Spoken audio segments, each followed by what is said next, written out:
Hey, what is up, everyone? It's Rich. All right, welcome to Super Fun Sunday Comic-Con at Home edition. This is going to be the last video that I'm going to do for this whole event. But, you know, honestly, nothing that I've done other than the fact that I've tried to capture the spirit of Comic-Con is different than what I would normally do for YouTube. But doing videos 5 days in a row, I haven't done in a while. I used to post daily. Honestly, there was a few months where I was doing a video every day. But so what I pulled out today, this is going to be really, really cool, is I pulled out a ton of photos that I've taken over the last few years of stuff that I've been working on. So it's just tons and tons of works in progress photos. And then what we're going to do is we're going to look at finished pieces. So I have, like I call them my prints for Comic-Con, but we're going to go through those. So this will be a really, really fun video, and it'll be a wide variety. So what we're going to look at first is the process, and then we're going to reap the rewards of it with a lot of final art. So this will probably be an hour video, but it'll be awesome. Honestly, I can just go into full screen mode. It doesn't really matter what order these go in. So this is me working on a Romita Jr. piece, and obviously there's not a lot going on. With Suicide Squad, we did, I want to say,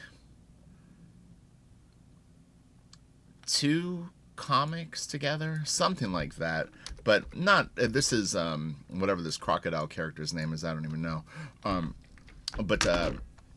That's just like a little bit of work, but anyway, we got tons of scans. So this is, I did an inking demo called Render Like Wrightson on YouTube. It's funny because we were looking at Wrightson yesterday. This is more of a coincidence than anything, but I just did this as a demo so that you'll see a few photos of this piece as it was coming along. I don't think I was using the exact tools that Wrightson used. When you're trying to emulate something, I think a first pass on it is always going to be a little less than. I'm not saying that I would have been able to trump the original. What I'm saying is that like me never inking Bernie Wrightson and me never doing a Frankenstein piece, that affects the quality of what I would deliver. It's never going to be as awesome as his piece. I'm just saying that, if I did 3 or 4 Wrightson style pieces, I would get better and better at it each time that I would do it. This is the final. A lot of glare on it. This isn't a scan. This is a photograph of it. But it was fun to do. I don't know what I really retained from it, honestly. And, I mean, there was... I don't know, like, based on the size that I did it, how accurate it would have been. And this is just a slice of a huge spread that he drew. But I don't know if, like, the figure and stuff that I did was bigger than his or smaller. And, the lighting on this can kind of affect the values and tone of it. I don't know if we darken it a little bit, if it would read more accurate. Sometimes even grayscale, too, will, like, when you... pull it. This is probably more what it looks like without like glare and flash, something along the lines of that. It was really fun to do, though. I wouldn't ever probably do it again, but I did it then. Oh, so this is David Finch. This is right when I first started inking David Finch. It's a little blurry, but this is from, I want to say, Dark Knight. But when there was a series that David did where he was writing and drawing Dark Knight, and then there was a gap, and then we came back and did it. But I think Scott Williams was inking him, and then Scott Williams had to tap out because he was too busy or something was going on. And so I took over the book, and it was the beginning of like about 3 years of me working with David, which was great. It was very, very fun. So, yes, this is a tight shot of Batman. You can see I will occasionally leave, not occasionally, quite often, I leave the blacks open, and I'll fill them in after I erase the page, just so that the blacks don't fade so much. You can see I've got baby blue out. This is a 6-0 rapidograph. It's very, very thin. Mostly what I would ink David with, though, it's funny, as I see some different nibs here, but generally I would say it would be a Hunt 102. Okay, these were fun. I just saw these in a folder and I thought I would share these.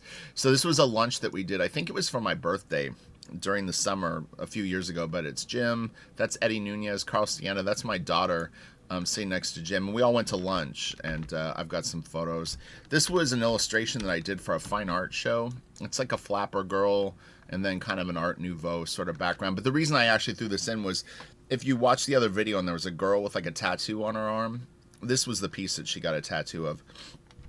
I give credit to the tattoo artist, because this would be a lot of work, but you can see some of the fine detail in this. But yeah, it was a fine art gallery up in La Jolla, and they would do these yearly shows, and they were nice enough to ask me to participate because they had seen some of my personal work.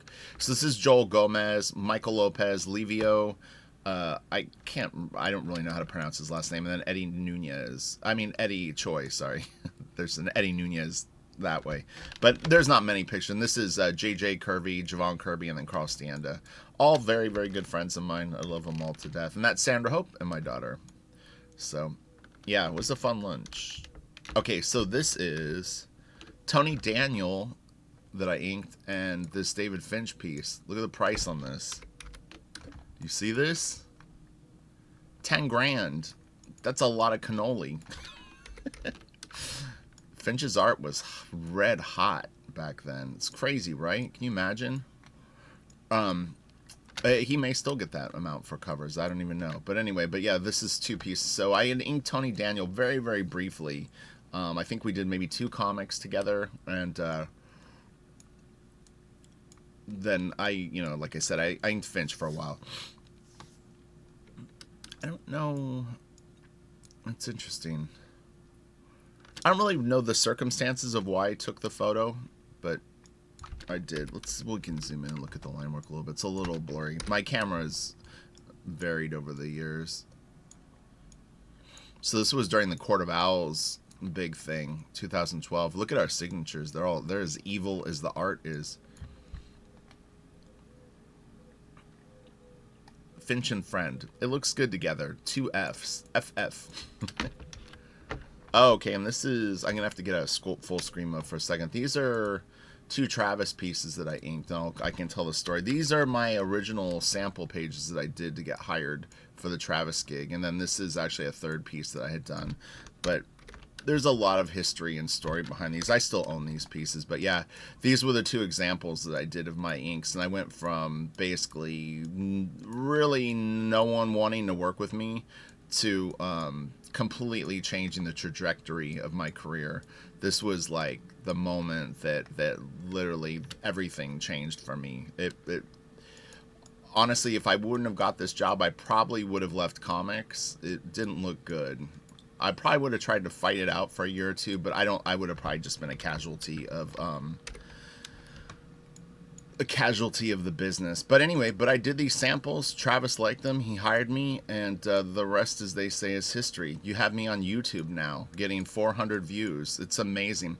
It is actually very funny, though. I will say that it's interesting how many people don't know I'm an artist that follow my YouTube channel. Like, they're like, how does this guy know so much about comics? And then they go, oh, I didn't even realize he was an artist. It's because I didn't come here to show off. I came here just to show art. Other people's art most of the time. This is the war zone right here. Look at this. Man, this is what it looks like when you're really working. When you see photos of people with clean offices, that's all bunk. But yeah, so this is Finch. It's funny too, is we actually statted this panel. I don't know if I'll have it in here somewhere, but David wanted to change. It's a little cropped out here, but we actually changed this face. But this is some pretty badass inks and pencils, if I don't say so myself. It's interesting too, because I've gone through different styles. In fact, it was funny is when I mentioned that I did an inking lesson the other day, and I sent the person a bunch of examples of just the work that I had done over Ryan Benjamin. Just in the time that I've worked with Ryan Benjamin, we've worked in like 4 very, very different styles. But I mean, I can go from Travis to this, and you can't say that about all inkers that can literally do completely different styles, because I don't think anyone would think that this is the same person that did those Travis pieces. But I have a pretty ballsy line when I want to. With Bacalo, I did it too. So this is a Jimmy Chung piece that I inked. I only have ever inked him one time. Sorry, there's quite a bit of glare on it. I can sort of try to fix the saturation on this so it's not as...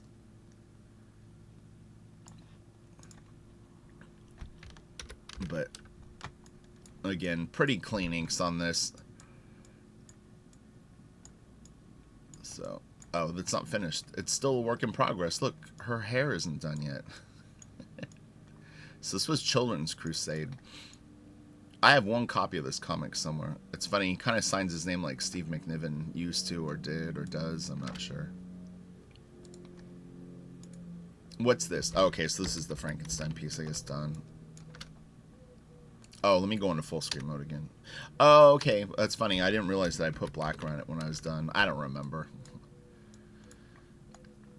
What's interesting too is you'll find, and this is actually it's a work in progress at this point. Is if you really do a lot of art, it's just kind of how you exist, and like you know, I do hundreds of pieces in a year. So as memorable as this is, as soon as I was done with this, I started another something. I'm always working on something, so it's like art is constantly being produced by me. Oh, this is earlier in the process. But yeah, I mean, it's like you're almost like a shark. So this is John Romita Jr. myself. This is Suicide Squad. I'm thinking this is a splash page. Really nice piece. His stuff is fun to ink, you know. And this is some more Romita Jr. I should clarify. This is the very first panel that we're looking at.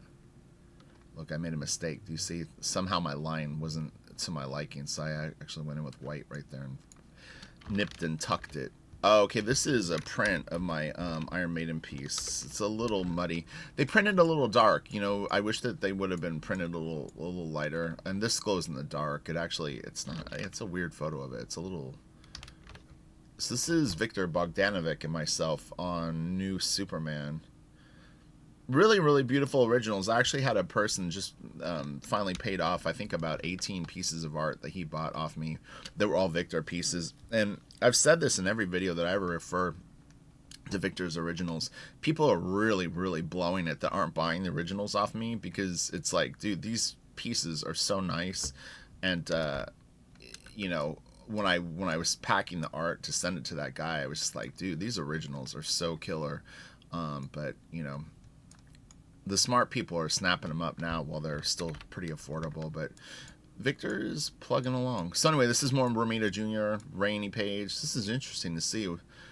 This was, I inked 3 pages from this particular book. This might have been, it's funny, this might have led to me inking him, actually, but I couldn't have got 3 harder pages to sort of have your introductory experience collaborating with someone. It was just all lines and rain and splatter on everything, and I was just like, oh my god, like really? And it's on a crazy deadline. But they turned out really nice. It's actually fascinating to see the work for me. It's been a while. I haven't done a lot of speed lines like that in a little bit. This is Ryan Benjamin. This is some nice inks. Bouncy. It looks nice and juicy. This is really wet right here. I can see the shine on the ink. Shine on, you crazy diamond.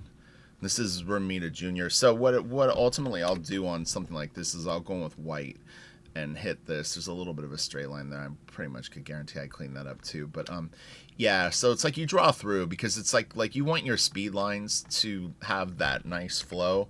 And if I were to try to do speed lines around these little splatters of rock or whatever they're popping up into the air, it really wouldn't, it would break up the line and it wouldn't read like the energy that you want behind it. So draw through, friends. So this is myself and Jim Lee. I wish I could have found more finished shots of this stuff, because the stuff was pretty loose. And this is Suicide Squad also, but a different time. But these turned out nice. Yeah, Jim's challenging, because it's I never seem to get to ink him on any kind of more leisurely pace. It's always like panic mode, and you know, some driver is coming to my house at some random point in the day and going to drop off stuff, and they need it like that second. So it's pretty stressful whenever I've had an opportunity to ink him. Unfortunately, it's never been like, hey, do you want to ink 3 pages of Jim that you could do, you know, take a page a day? It's always like run and gun. And this is from another spread. Some decent calligraphy going on there with those lines. Oh, this is the full piece. I think on Facebook I have some of these finished pieces. I mean, and also the print. So this is a shot of my office, and I don't actually work with my desk this tilted normally, especially if I'm inking. I actually ink almost flat. I would say like the angle is about like this. This is just a ton of art. It looks like an IDW book of something. I don't know what that is. What artist edition is that, Rich? Let's see it. It's thick. What do you think that is? I'm looking around my office to see if it's in here right now. I don't know what book that would be. But yeah, I would recommend for people that are penciling or drawing to actually have your desk get a little more of a steep angle. But now I have a big Cintiq that sits up here. This is a huge drafting table. My scanner is right there underneath. Yeah. Oh, there's the Frazetta pieces I was talking about. Remember I was saying that I had 9 photocopies. They're 11 by 17 of Frazetta. There's 1, 2, 3, 4, 5, 6, and there's like 4 more that kind of go like this. And the computer that I shoot all my videos at is on this side of the office. It's a small room, but decent. So this is one of my black drawings, an original OG. But yeah, I do draw. I had someone try to talk shit about me, saying that I was just an inker. And I was like, oh, am I just an inker? Draw something like this, and then we can talk. We'll chat. But until you can draw, then you might want to just, like, educate yourself. This is Victor Bogdanovic, a work in progress.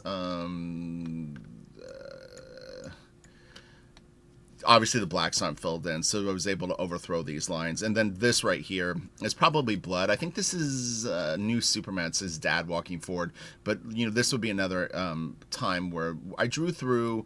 You take white, you know, like a thick acrylic white paint, and you can paint over this and put the drippy blood and, you know, maybe a little splatter texture and stuff like that. And it'll look nice. This is me inking Bacalo. So these are fake. I was actually making fun of these type of photos because I had said to a friend of mine that if you do this on Instagram with your hand holding a tool like you're actually working, which is a completely set up shot, more people will like it. And so for a couple of months, I did an experiment. I was testing people, and it was true. If you do this, people are more excited. So, pro tip. There's a bunch of them in here. It was actually funny when I saw them. But yes, this was Bacalo. Oh, God, what book was this? This is something from Marvel. I don't even remember. Maybe Doctor Strange? Yeah, I think it was Doctor Strange. I just helped out. It was fun. I hadn't inked him in a while. And, you know, it was one of those things where he draws pretty loose now, looser. So it was interesting. You can kind of see here, but he has a very chunky line. And look, I mean, it's crazy how wobbly it is. So do you see this? So when you have to understand, I hadn't inked him in like 10 years. So you go back to it and you go, well, does he want the arm line like this? Like, is this what he wants? Is he wants me to, like, make my arm sort of tremor? So I was trying to kind of, like, capture that, and then he didn't like it. And I was like, okay, so... But, I mean, look up here. You can see what I'm talking about. It was just, this is the communication that you have to be able to translate as an inker, you know? And it helps to definitely talk to the penciler. But you know what I mean? Like these lines are very, very organic, and again, like almost everything has got like a sort of back and forth to it. So yeah, he wanted them more tight. So once I knew that, it wasn't a big deal. But I mean, I was like trying to you know, trying to make my hand wobble to match up with what was going on. This is another fake shot. It's like, look, I'm about to ink the eye. Hold on tight. We'll all do it together. Fake. Okay, so I did this one in blue line because his pencils were so dark it was bugging me. And I couldn't see my lines. I would like ink lines, and I really couldn't gauge what I was doing versus what was going down. And I like to have my stuff clean and very legible and detailed and all the things that I'm into. So I did one in blue line just to get used to being able to find my line on his stuff. I've never done that before, but meaning that I had the pencils and opted to do it on a blue line, but it had to be done because his pencils were so dark, I really couldn't see what I was inking. You know, I would throw down lines. This is, I think I took a photo just so I could compare. But yeah, you know, you would ink lines like through here, and you really were like, what's my line and what is actually. So this is the Victor Bogdanovic thing. This is all traditional, you know. And in fact, all this white right here, believe it or not, is the white of the paper. That's not white splatter. I actually drew around it. So I'm pretty nuts. Like I said, I can fake splatter, and this is all just me drawing fake splatter. You can see it more here, but yeah, I'm pretty nuts. But yeah, it's all baloney. Fake splatter done by me. And I can even do drips and all kinds of things that you would think was like ink dripping. Oh, so here's one of the finished pieces. I think this turned out nice. It's funny, look how heavy-handed his pencils are. Do you see? This is an erased page, and that's the lines are carved into the paper. It's really crazy. He and Finch are the only two pencils. Aaron Weisenfeld used to get this too, but most of the time when you erase a page, you wouldn't see underdrawing literally, you know, like cut into the paper, but it's all over it. It's trippy, right? But I really like this piece. I think this is a very fun page. It's a great drawing by Chris. These little guys are funny. Yeah. Oh, and this is another fake work program. Look, I'm about to ink something.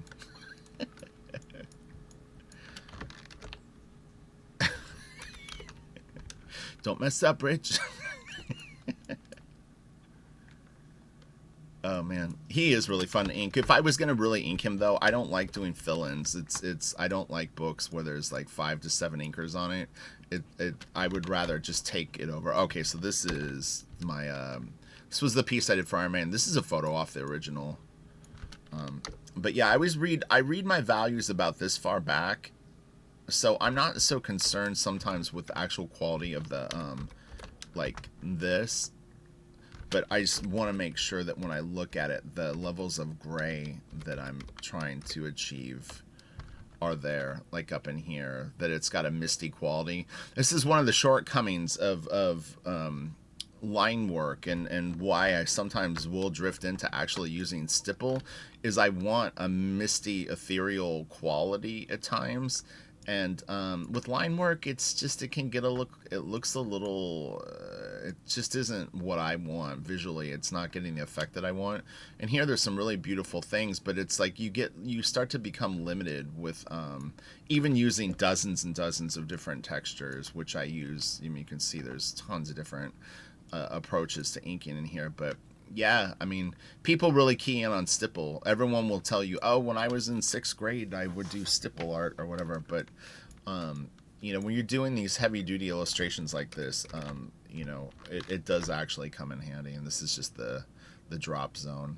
This is really all I ever use, though, is I'll use one brush for white ink, one for black ink, and a Hunt 102, and Ultra Draw. Really, that's it. And if I was going to pencil, you could literally just hand me a pencil, and this would be all I would need. If I was doing a black drawing, I would need one rapidograph. If I could only pick one, I would go for the 4-0. But yeah, you could lock me in a room with just these like few tools, and I would be able to do whatever I'm doing. Okay, so these are some Travis originals. This is from issue 6. Grifter, Bam, or Blam Blam, and Death of a Loser, it says underneath that. These were photos that I sent to Olivier Coipel at one point. That's Mike Heisler, letterer. He was editor-in-chief at Wildstorm. He wrote Union. We got Spartan, Little Emp, Grifter. This is all my inks. People get confused, and they've seen Travis ink little things on pieces, but this is all me. And this was from issue 1.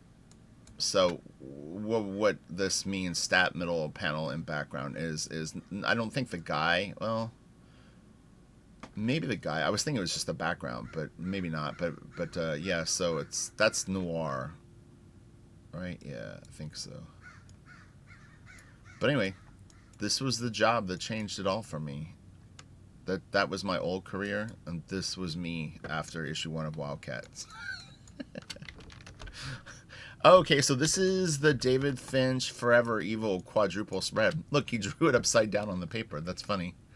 Pencilers are wacky. They do funny things like that. I draw on the back of the boards, though. What's funny is I never, ever use this side of the paper. I always use the blank back side. Someone asked me about that recently, if there was a right side of the paper to work on. I think they just meant paper in general, not necessarily comic paper that's actually got the blue crops and all that on it.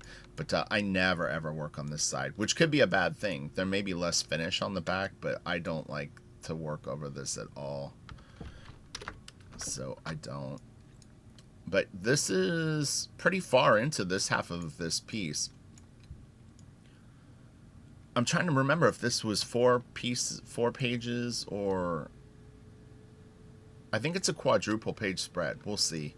I have a few more photos. I'll have maybe a print of it done. I can't remember.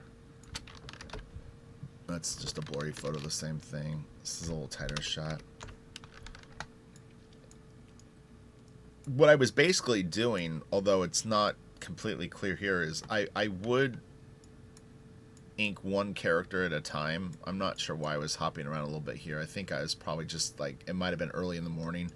I was loosening up my hand a little bit at first. But yeah, generally speaking, I would just ink one character and then one character and one character. I moved through it pretty methodically. So this was interesting. At Comic-Con, and this is a pretty big piece. This is, I think, like 11 by 14. Travis was at Comic-Con. I think this was 3 years ago. And I'd said hi to him. I think I bumped into him at the hotel. And so we're good friends. He's not someone that you really will talk to a lot. In terms of like calling up and chatting him up, but we ran into each other and we were talking and we had a nice conversation. I think I had gone by his table at one point and said hello, but I came back to my table on like the Saturday of the con, and the guy that sat next to me said, "Hey, Travis came by and he was looking for you," and I was like, "That's weird. That's kind of out of character for him." And he goes, "He left something for you," and I was like, okay, that's really weird. And I was thinking maybe it was like a book or, oh, who knows, it could have been anything. And he did this drawing for my daughter, just like for no reason. So it's, like I said, it's a really, really big drawing. And my daughter's name isn't Dee, but it's an abbreviation for it. I think he joked and said he wasn't sure how to spell my daughter's name, so he didn't want to write it and mess it up. But isn't that nice? So yeah, this is a really, really big piece. That's an 11 by 17 print behind it. So you can see that it's actually wider than 11 and almost as tall as 17 inches. But yeah, very, very cool gift that he gave us. So this is the anatomy tools. I just took a couple of photos of this. I thought for people that are learning from me on Patreon, they could see some of this stuff. So, with anatomy tools, really like this is a good educational stuff. This is a great little model set that they have here. Is you go from the skeleton to the planes, simple planes, and it builds up into like dividing the geometry. And then if you grab maybe one like this, you can really see the planes of the head. I have a bunch of photos of the Asaro head in here, which I'm going to show you. Anatomy Tools doesn't sell that, but these are great little reference models to keep you on point with your core shapes. And like I mentioned, I have this statue but in gray. And does the eyeball pop out? I'm going to look. It's behind me. No, mine has an inset skull. We'll see if I can find... That's funny. Mine looks like this, but doesn't have that eyeball in it, which I don't really need the eyeball. Although it's funny is I do actually explain to people how to draw eyes by thinking of the eyeball in that socket and putting the lids around it. This is a great statue right here. Form, baby, form. Don't get caught up in the little minutia. You need to be able to feel the big shapes like a Disney animator. Block it in. Oh man, stuff is so badass. It's really, really fun to see. I love 3D. Just anything like this. That's why I'm so obsessed with Sideshow. But yeah, Anatomy Tools. Very, very small table. Very small amount of stuff that they sell, but what they sell is very, very cool. So you can find them at anatomytools.com. This is Nate the Rock Quarry. He's a big comic book fan, so he came by and said hello to me. And he was actually working on a book that was a kind of a Walking Dead zombie book. But yeah, it's he and I at Comic-Con. What's this?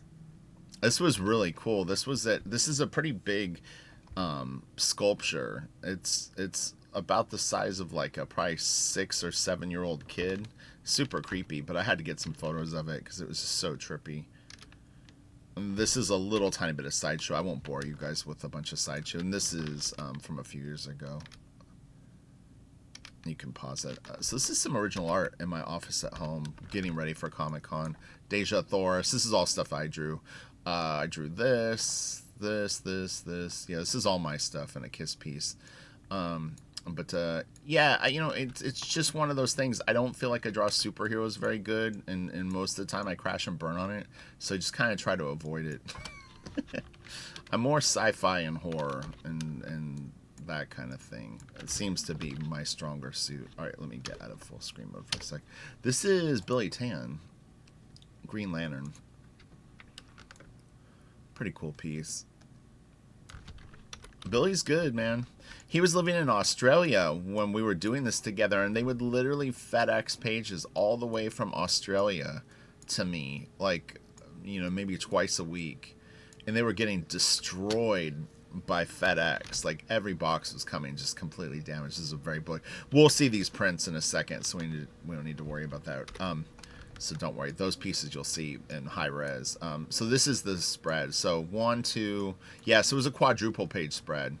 This was before I started it. I think I was just kind of documenting the original. Very, very cool.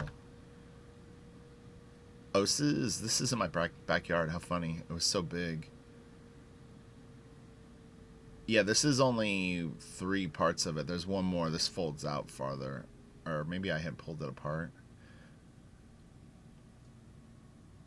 Interesting. Oh, yeah, and this is the other edge. I think because it was so big, what I would do is I would ink. That's probably what I was doing that one piece. I would a lot of times either ink to this edge and then put it back together and make sure that everything that I was inking here and that connected to the next board was simpatico. Oh, bummer. It's a little blurry. This is a great part of the piece, too. I was doing some very, very nice inks on this. Finch should bring me back, man. We could kick some ass. I'm telling y'all. I'm telling you, David. I want one more shot. Here's the Forever Evil cover. It's hard to say. Forever Evil. Evil. I didn't even sign it yet. Image. Rotate canvas. Oh, too much rotation. There we go.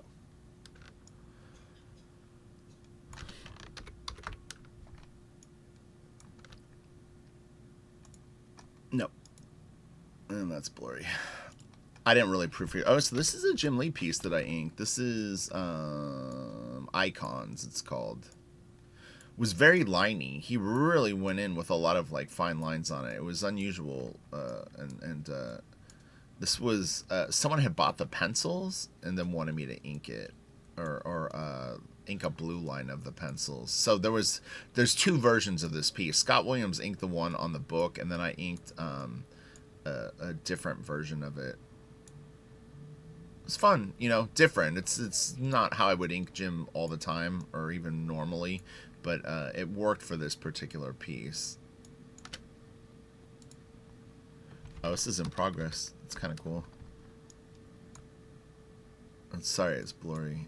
And this is a Finch piece. These are some old band flyer things. Sister Double Happiness. I don't know if many people would know that band anymore. It wasn't my band. It's just a band. It was like a clipping from, I think it was Mudhoney and them or something.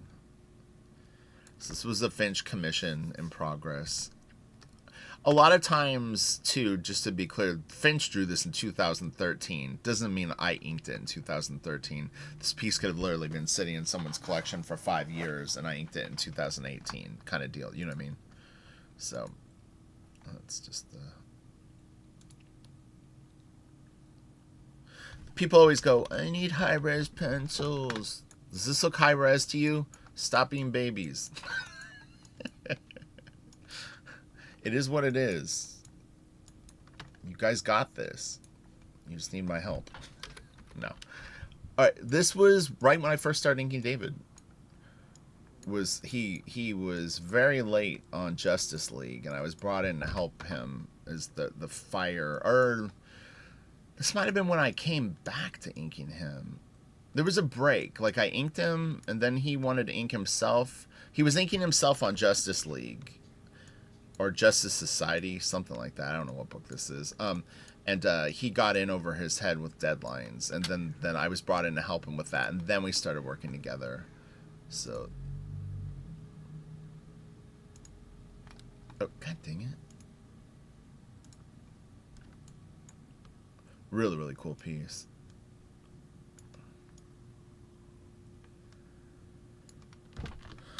He's great at drawing small stuff. Like this, there's certain sizes that artists really, really excel at. And like, man, this is his money right here, is like those tight panels. He does big stuff great too, but that's another strength of his, is this. And this was just a convention sketch. It was probably very, very loose, you know, just like he probably knocked it out in a few minutes. This was a Jim Lee piece that a bunch of people inked. These were like gifts for people at DC. So what they did is they printed a blue line out on a comic book cover, I think. Or no, it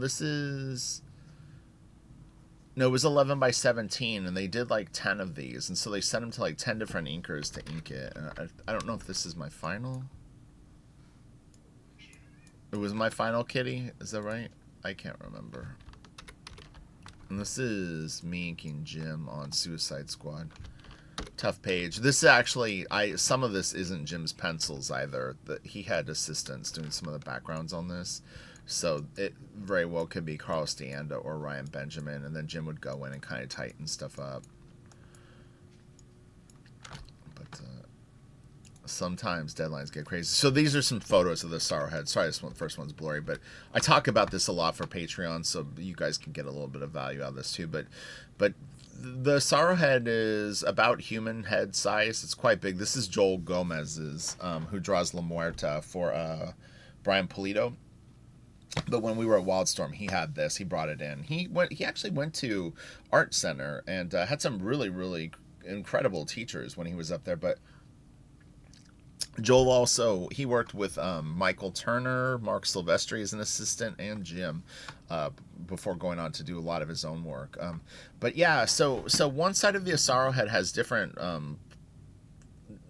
level of complexity of planes. You'll see as it rotates. But yeah, one night, this is probably about 6:30 at night before I was leaving to come home, and the light was hitting it, and I was just like, ooh, I'm gonna do a photo, like a reference session for myself. So I took all these photos and just kind of moved the light around just to play with it. But yeah, you can see, do you see how this one has more human anatomy, and then this is more the planes? But it helps you think of these shapes and understand, and I know anyone that's watching my Patreon drawing videos will see me go back to this kind of stuff again and again. It's incredibly important to internalize this. You see how the bridge of the nose, there's these huge chunks that people neglect that are there, and the cheeks and things like that.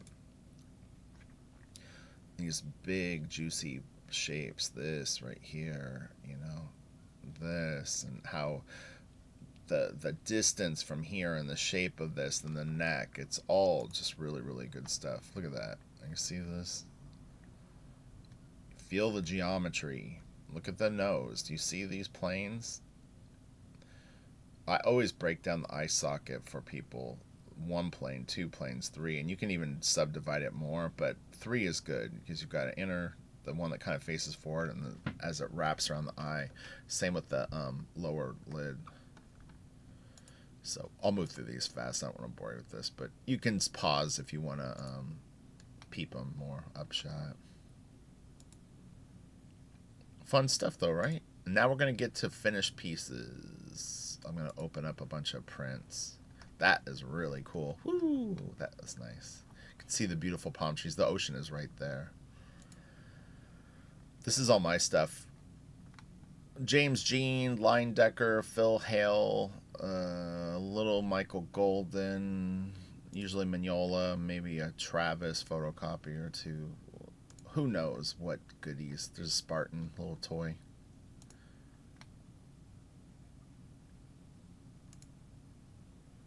America is out of ideas. That really referred to comic artists to me. No offense. It wasn't about America. This is really cool. Okay, all right, so let's go into... Let's look at these. Let's see what we got here. So these will be finished pieces. There may be some doubles as we get into the other folders, but I can show you some of the finished pieces. And these are very, very high-res scans, so they'll be fun. Many are in color, some are... That's my pencils.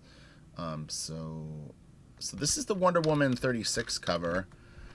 Can really, really see, you know, no logo on it, no names and all that. And this is Sonia Obach did the colors, David Finch pencils, and then my inks on it. But this is a great piece.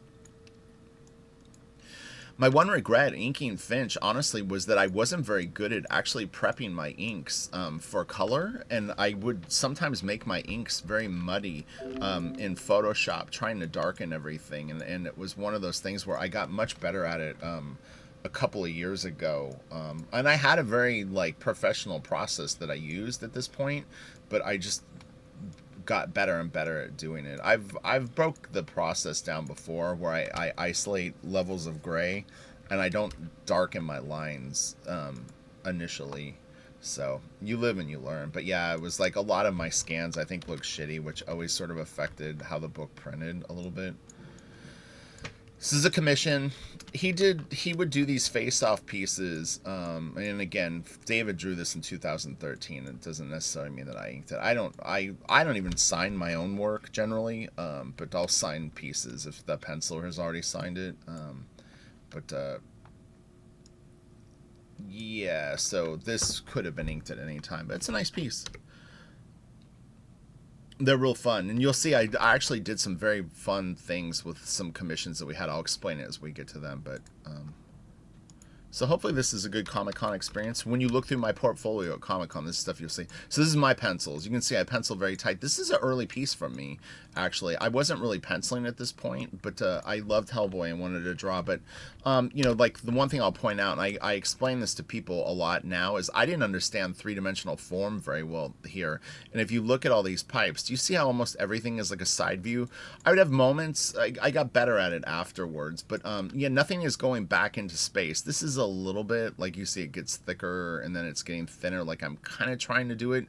These still read like side views though, and also the curvature of the detail on the pipe isn't having any kind of thing. So, you know, like I've mentioned before, and this is all side views too, I had a very weird skill set that the things that I could draw naturally well, I could draw really well.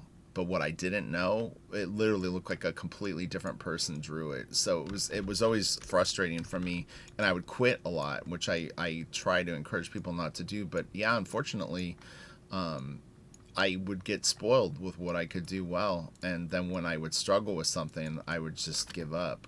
I was a quitter. Here's this piece done. The background's knocked out a little bit. Color hold on it. It's fine. I don't get too upset about things like that. This actually isn't as high res as I would have thought for this file. I think I found this online and just saved it. Because DC, when they would solicit, sometimes would use fairly big files. This is off the original, though. Look at this. This is such a great piece. This is one of the more iconic images that David and I did. It's funny, you can't really see our signatures on it. That's really weird. I'm sure we signed it. I don't remember David ever not signing pieces. But yeah, isn't that cool?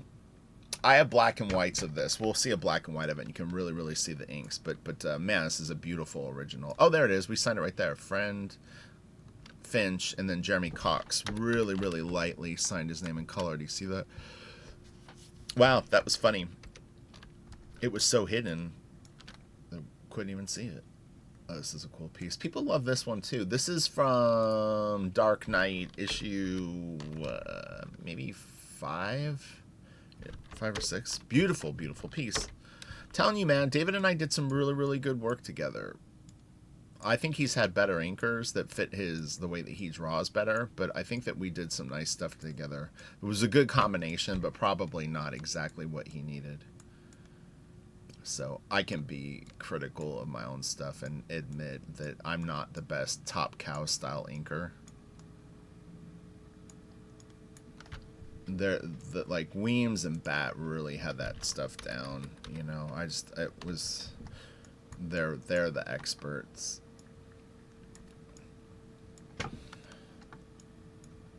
And Mickey is great on Finch too, but he's Danny Mickey is Danny Mickey. Like there's no one that really does stuff that looks like him. Okay, so we're gonna go into more of these. Let's shut this, and these will be fun. There's gonna be some real good stuff. You'll get a kick out of all this. This is some of my stuff and more of Finch. And again, there may be a few doubles. We'll just go through them fast. This is my pencils. This is Bane. Give it 1 sec. Some of these files are pretty high res. Oh, there's the Forever Evil cover. Wonder Woman. That was our third cover. This is my X-Files piece. All right, so this is my pencils. This is very Tool-ish, but it was actually done for X-Files. So, yeah, I'm pretty nuts. But and there's only 2 times I've really intentionally plugged in a lot of like Gigerisms, but I really, really wanted to squeeze in some alien looking stuff, and even this is kind of a nod to like Salvador Dali or Alex Gray. Was intentional. I mean, I wanted to make those influences obvious on this. Generally, I wouldn't fly that close to other people's work, but I think it worked well for this piece. But it really is a nice piece. I'm very proud of it, and it worked out well. It's creepy. It was called Mulder's Abduction. It was, I think, from season 7. He gets kidnapped. He gets taken by like aliens or something weird, and they wanted me to do a piece that sort of symbolized it, and so I just took it completely bizarre. In the show, it's not this weird, but yeah, it was fun to do. So you can get a peep of that. But this is what I do on my own. And then people will go, you should do a Batman piece like that. I'm like, why? I could do what I want to do. Why do I have to draw Batman? Other people draw Batman. Wonder Woman, what is this, 38 cover? Yeah, 38 cover. So this is like, she's like feral. People like this piece, though. Girls in particular. It's interesting. And this is myself, Finch, and Sonia Oback. Super cool. I guess that's just another version. This is the Forever. There will be black and white prints too, so don't worry.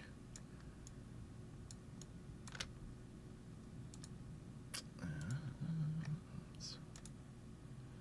always love this. This was a spread from Dark Knight, and it's like Batman, his parents dead, got the pearl necklace, the pearls like flying around, and he's just like tripping.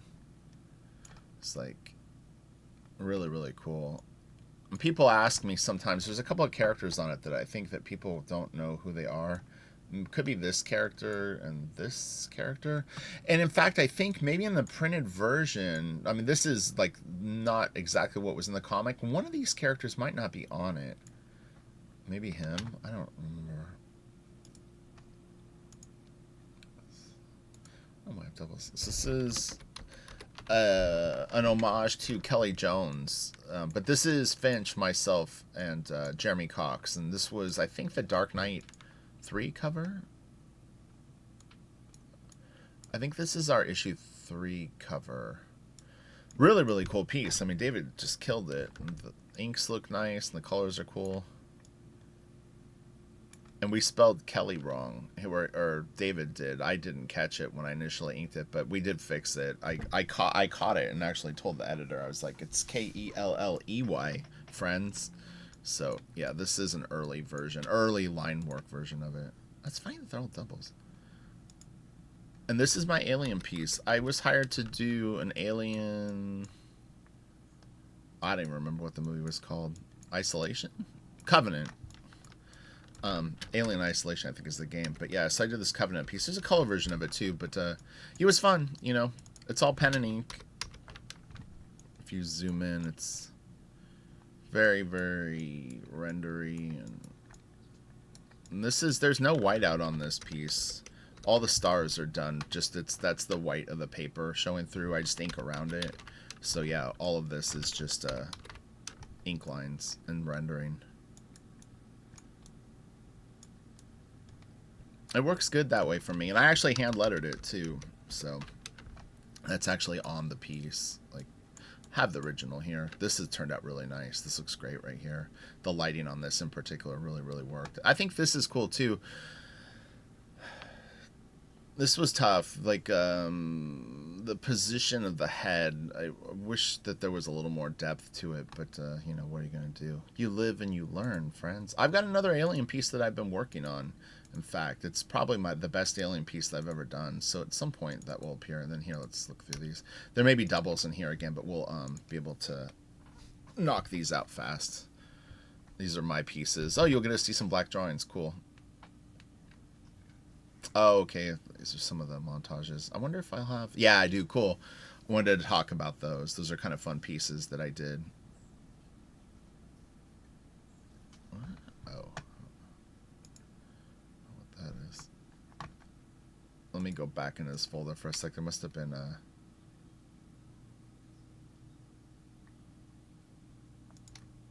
I think there was a... like the sign-up sheet for Comic-Con or something was trying to open in there. We don't need that. Oh, cool. Some more black drawings. It's funny that these have white borders. When I print them now, I always print them full bleed black. There you go, like that. Oh, cool. So, yeah, this will be nice. This is perfect. This will be a nice grand finale to this video. So, for people that stuck it out, you'll be rewarded well. There's some really, really good art in here.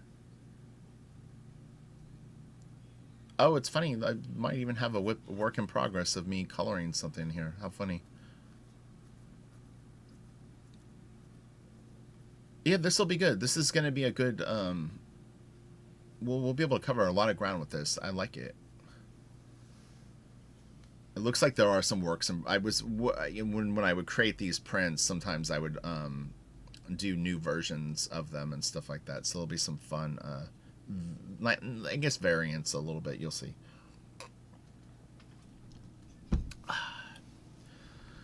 And then for the rest of the day today, I need to do lessons and reviews for Patreon, so it's going to be a busy day.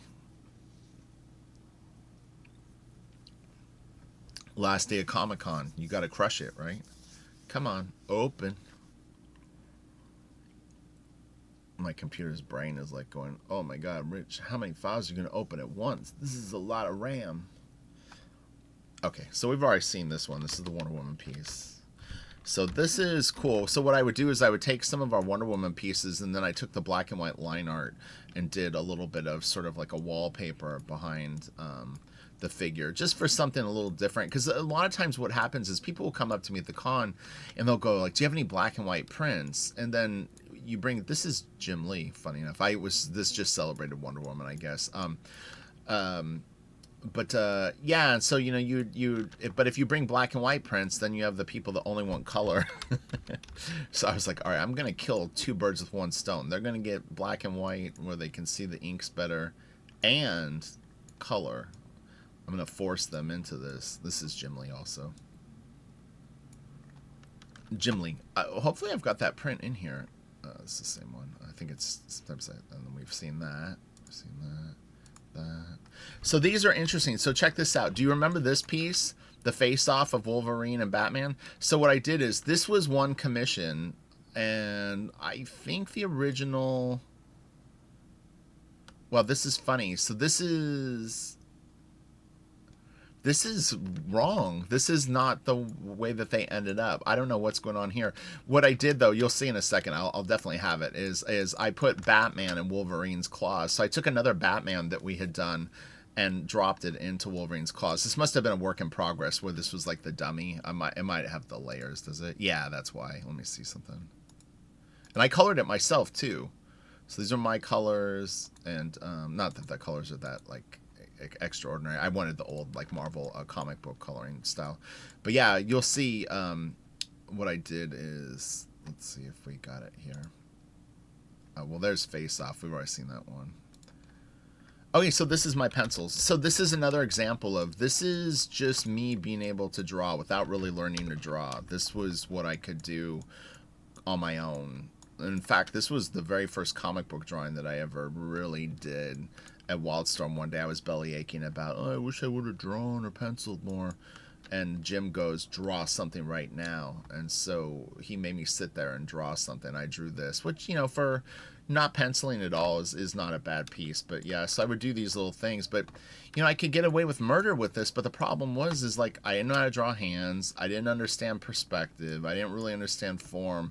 And so a lot of it's very flat. This was, that's some good stuff going on here. But, yeah, it was just frustrating because I could go from this to looking like literally the worst artist ever. And, so yeah, I would give up. I would get frustrated and quit because it was like I wanted everything I drew to look like this, and it just wasn't the case. This was like 30% of my drawings. The other 70% was abysmal. So this is one of my black drawings. This was for a death metal band. And it's funny too, is there's multiple versions of this. I have some that I took this dude out. I didn't really like the idea of like a wizard or whatever, but it's called Last Days on Earth. Very detailed, very death metal-y. Lots of skulls, tons of people in cloaks marching forward with all this symbolism, and then this tree is like dead bodies, and then the dead bodies are turning into like living bodies as the tree goes up, and then they turn into angels and they're like flying away.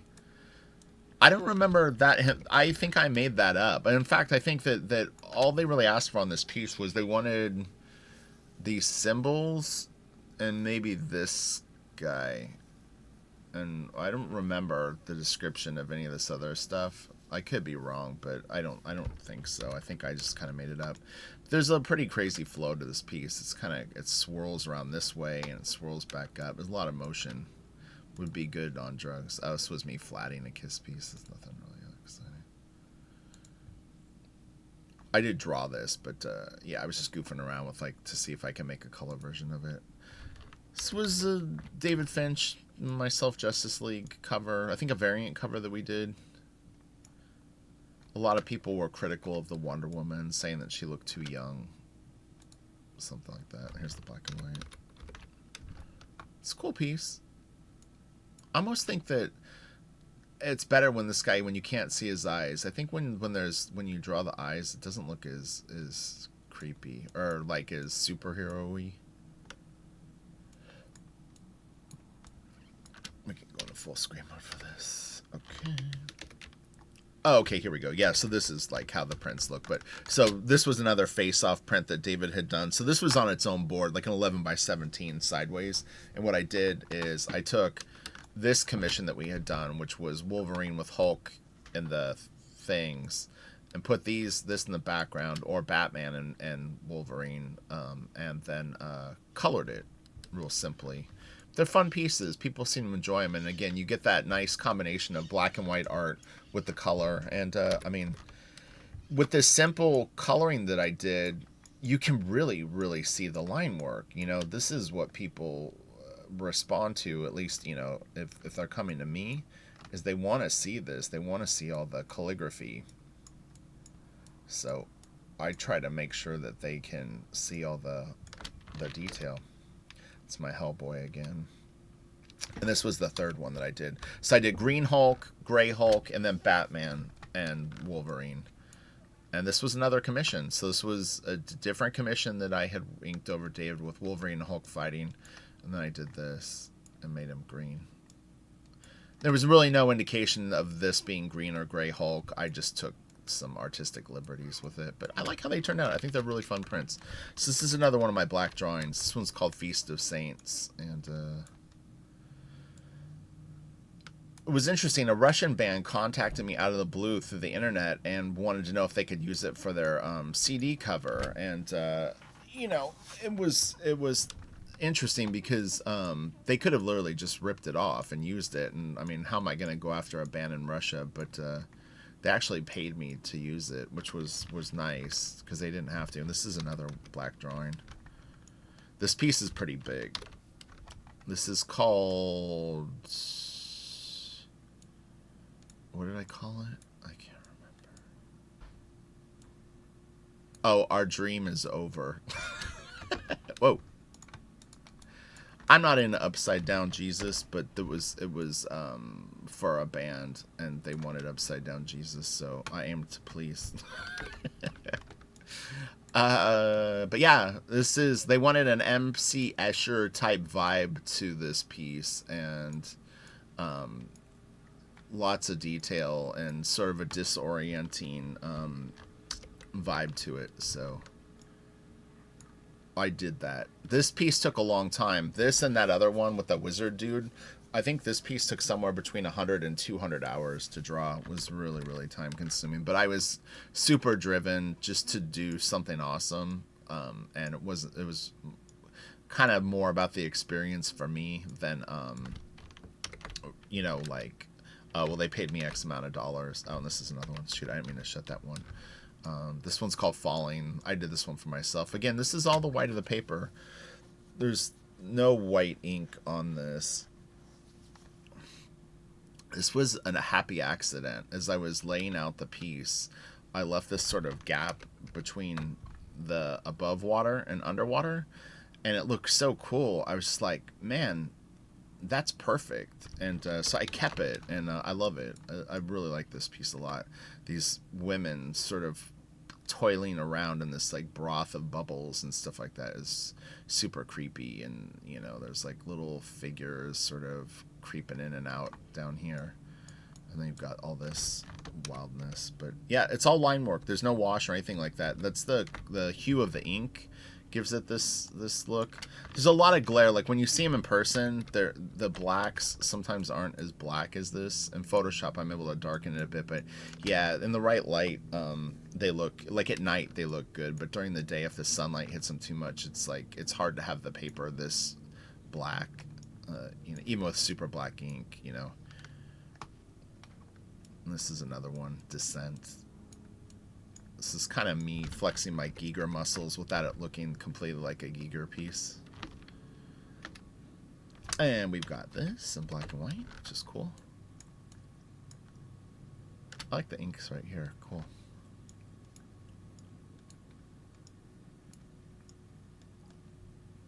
Finch and Friend. Friend and Finch. I never saw that. And this is... Let me get a full screen mode. This is based on a photo. I don't remember what theater it is, but it was. I just did this for myself. Yeah, it's like a black and white photo of like a guy at like a grand piano, and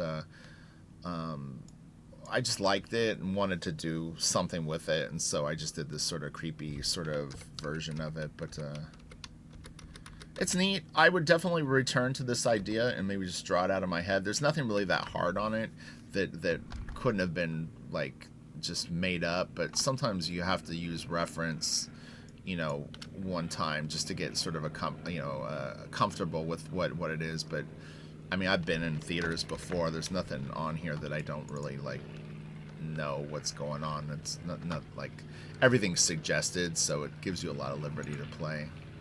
This is a Birds of Prey cover that Finch and I did. I always like this piece. Rose Tattoo is from Wildcats. And it's Poison Ivy. Yeah, it's a cool piece.